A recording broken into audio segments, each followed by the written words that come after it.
Nandito na! Di ba? Happy birthday, Jennifer! Because I love myself. Hi! Dahil utang is life, di ba? For my birthday, di ba? Paano na pa-birthday niya sa kanyang self because I really love myself. Charot. Kasi sabi kasi nila, you can utang-utang while you buhay-buhay pa, di ba? Kailan naman ako mangungutang, yung pagtigok na ako, di ba? Hindi naman yun pwede.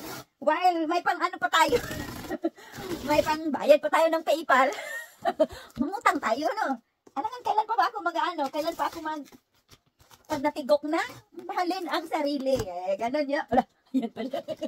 Sorry na agad. Because I really love myself. Ayan. Ayun. Anak ko! Ang paborito ni Inday Jennifer. Ayan. Di ba? Yan, sa paper bag. Nahulog. Nahulog pa yung resibo. Pero huwag kayong mag-alala. Utang lang to, utang. Wala tayong pang cash. Wala tayong pang cash. Uy, pang utang lang meron tayo. Ayan ang sinabi. Ayan. Merry Christmas, Happy Valentine's, Happy Mother's Day, Happy Birthday. Ano pa yung sabi ko? Thank you, self, for loving me too much. Diba? Diba?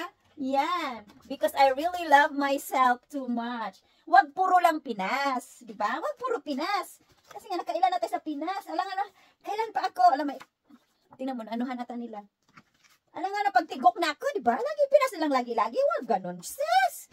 Wag ganon. Self din natin. Ayusin natin. Kasi kung ang iba, travel, tsaka na ako mag-travel kasi more on Pinas pa ang travel ko eh. Diba? More on Pinas pa ang travel na Inday Jennifer. Dito na! Dito na siya! Ang kala mo nun. Ay, Diyos ka. Na-excite naman ako. Samahan niyo ako. Kala mo naman, ngayon lang siya naka-unbox. Oh yes, ay utang-utang.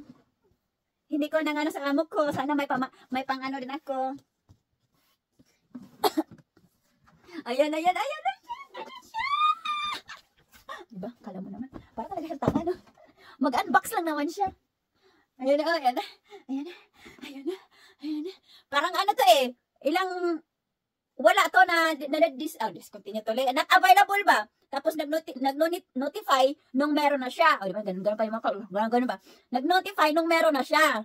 Kasi nga, may ibang kulay. Kaya lang, pinili ko naman ito. Kasi nga, ewan ko kung anong yung mga kulay ng mga bag ko. Ay, pardon, sorry. Yung mga bag ko ata. Kaya ito ang pinili ni Jennifer. Ayan. Ayusin nga natin. Yan. Diba? Ito na siya! O, diba? Normal. Tapos sasabihin ng iba, bakit di na lang gold? May gold pa naman ako.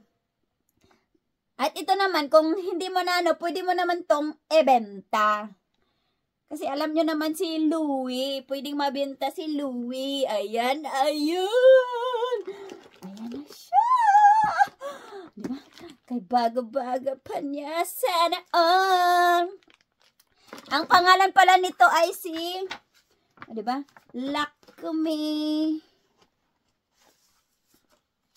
Lakme Ever Mini Bag. Ayan. Kung gusto nyo lang, wala namang presyo dyan. Huwag ka mag-alala. Kasi nga, utang din naman to. Anong silbi ng PayPal ko, di ba? Huwag kayo mag-alala, hindi naman ako nang hingi sa amo kung pang ano. Hihingi pala ako, no? Ayan na siya. Ayan. Made in. Saan ba to made? Louis Vuitton, Paris. Made in France. Kasi nga, di ba, may iba-iba kung saan made. May USA. Tapos ito yung strap niya. Ganyan. Unboxing lang muna, no?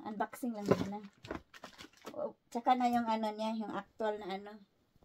Kaya, ayun. Salamat to myself for loving me too much. Meron na tayong panggala-gala.